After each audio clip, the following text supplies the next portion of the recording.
Selalu kalau dalam movie, jarang kan ada anak orang kaya yang baik-baik. Tapi kali ni kalau saya bagi tahu korang, mesti korang macam, wujud lagi orang kaya macam ni?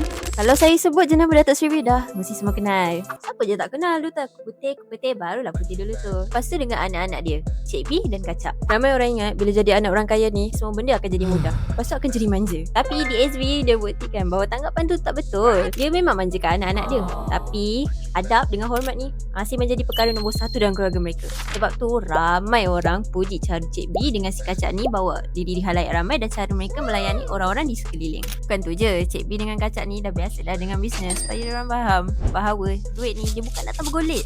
Dia akan datang dengan usaha yang konsisten, bukan datang daripada sekadar nama ataupun family ibu bapa je. Jadi yang nak dikatakan kat sini, sebenarnya didikan ibu bapa tu lebih penting daripada harta. Anak-anak mungkin akan membesar dengan kemewahan, tapi nilai yang diterapkan dalam diri mereka sejak kecil jugalah yang akan membentuk siapa mereka di masa hadapan suatu hari nanti. Jadi mak ayah semua setuju tak? Nilai murni lebih penting daripada kemewahan dalam mendidik anak-anak kita.